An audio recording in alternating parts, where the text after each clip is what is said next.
हम दावे के साथ कह रहे हैं, दिन दहाड़े खुल्लम खुल्ला कह रहे हैं और तुमको चुनौती दे करके कह रहे हैं कि तुम वोट चोरी कहोगे करोगे तो डंके के चोट पे चोर को चोर कहेंगे और तुम वोट चोर हो, ये नारा हम लगाएंगे। जिसने अपनी पत्नी छोड़ दी वो घर घर जाकर के सिंदूर बांट रहा था और जो माल का बात आया तो भारत पाकिस्तान का दुबई में मैच करा रहा है। ऐसा कमाल की बात। मुख्यमंत्री और प्रधानमंत्री भी कानून से ऊपर नहीं है तो चुनाव आयोग को कानून से ऊपर क्यों रखा गया है, ये बात हमको बताइए। चोर चोर मौसेरा भाई, चोर चोर मौसेरा भाई, ये रिश्ता इन्होंने इस तरह से बनाया है कि तुम बेईमानी करो, खुल्लम खुल्ला मेरे लिए बेईमानी करो और तुम जब बेईमानी करोगे तुम्हारे बेईमानी से हम चुनाव जीतेंगे और जब तक हम चुनाव जीतते रहेंगे तब तक तुमको बचाते रहेंगे। सैया भय खुदबाल तो अब डर का है। इसीलिए SIR की क्रोनोलॉजी समझिए। जब 14 में सरकार बनी तो अभिमान से कहता है जय शाह का पप्पा कि 50 साल तक राज करेंगे। कैसे भाई? 5 मिनट के बाद हमारे आपके साथ क्या होगा? सर पे ये छत गिर जाए, हम अभी मर जाएं, जा रहे हैं एक्सीडेंट हो जाए तो जिंदगी खत्म हो जाए, जिंदगी का कुछ मालूम नहीं। आपको कैसे मालूम है 50 साल तक आप राज करेंगे? क्योंकि उन्होंने बेईमानी कर दिया था। वो फैज लिखते हैं ना, वो लोग बड़े खुशकिस्मत थे जो इसको काम समझते थे या काम से आशिकी करते थे। हम जीते जी मसरूफ रहे, कुछ इश्क किया कुछ काम किया, फिर तंग आकर एक दिन दोनों को अधूरा छोड़ दिया। लेकिन इन मूर्खों को कोई समझाए, इतिहास के किताब बदल देने से इतिहास नहीं बदलता है।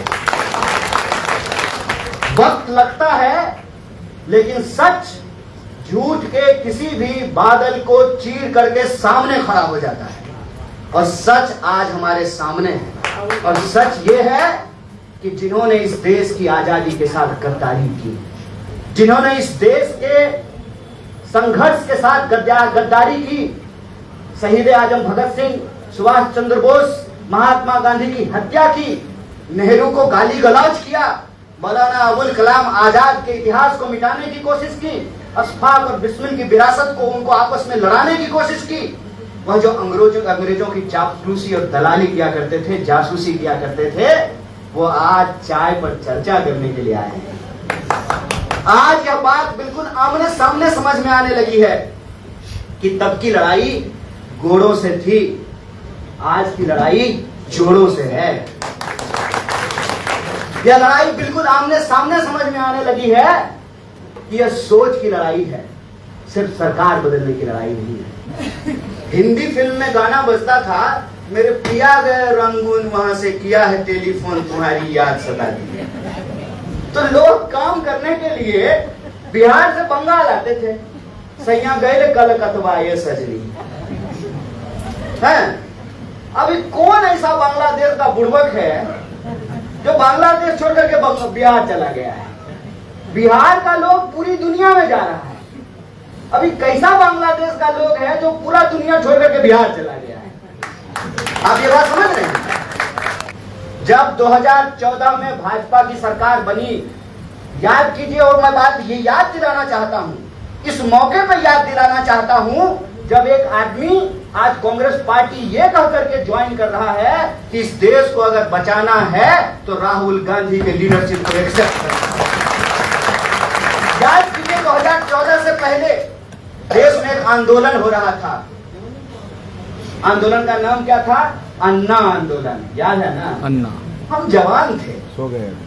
हम जवान थे, इश्क करने की उम्र थी और क्रांति से कुछ ज्यादा ही इश्क होता था। वो फैज लिखते हैं ना, वो लोग बड़े खुशकिस्मत थे जो इसको काम समझते थे या काम से आशिकी करते थे। हम जीते जी मसरूफ रहे, कुछ इश्क किया कुछ काम किया, फिर तंग आकर एक दिन दोनों को अधूरा छोड़ दिया।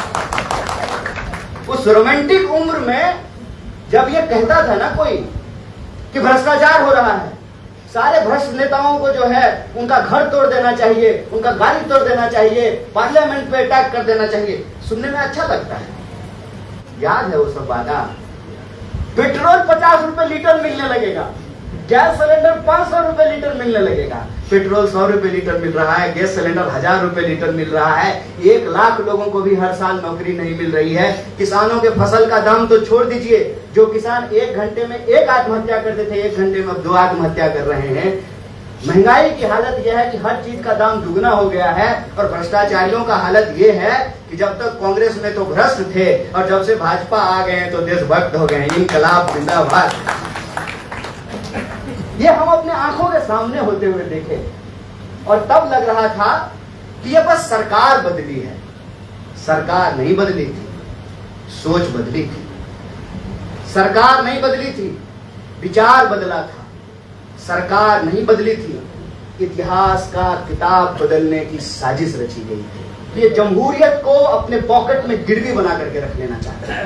ये चाहते हैं कि ऑलरेडी इस देश में जमहूरियत जो है वो सांसें गिन रही है। इसकी जो बची खुची सांस है वो भी जमहूरियत की सांस को ये छीन लेना चाहते हैं। आप यहाँ बैठे हुए लोग अपने दिल पे हाथ रख करके कहिए, आप में से कितने लोग सोचते हैं कि आप एमएलए बन सकते हैं? सच बताइए। कोई सोचता है? ऐसा लिखा हुआ तो नहीं है संविधान में? ऐसा लिखा हुआ है संविधान में लिखा हुआ कि आप में से कोई एमएलए नहीं बन सकता है? आप में से किसी को भी भरोसा है कि आप एमपी बन सकते हैं? नहीं, आपको भरोसा है, आप मंच पे खड़े हैं। आप उधर जाकर के बैठिए, आपका भी भरोसा चला जाएगा। झूठ मत बोलिए। आप वहां जाकर के बैठिए, आपका भी भरोसा चला जाएगा। और मैं सच बोल रहा हूं, जब मैं कहता हूं कि मैं गांधी के पार्टी में हूं तो मैं सिर्फ कहने के लिए नहीं हूं, मैं सचमुच गांधी के पार्टी में हूं। और सच चाहे कितना भी कड़वा क्यों ना हो, राहुल गांधी यही कहते हैं, डरो मत। एक डरा हुआ इंसान ही दूसरे को डराता है, और हमको कोई चीज खोने का डर नहीं है। हमको कोई चीज खोने का डर नहीं है, कोई चीज पाने का लोभ नहीं है, इसीलिए सच बोलते हैं। आपको क्या लगता है लोकतंत्र वरदान में मिला है? वैलेंटाइन गिफ्ट है लोकतंत्र। Darling how are you, let's have coffee. ये है लोकतंत्र। अगर ऐसा होता तो लोकतंत्र 1950 में नहीं आता। जब दुनिया आई थी तभी लोकतंत्र आ गया होता। लोकतंत्र मां के पेट से पैदा होने से नहीं मिला है। लोकतंत्र जिन माओ ने ऐसे बच्चों को अपनी कोख से पैदा किया जो हंसते हंसते फांसी के फंदे को फांसी के फंदे को चूम लिए, उनकी वजह से लोकतंत्र आया है।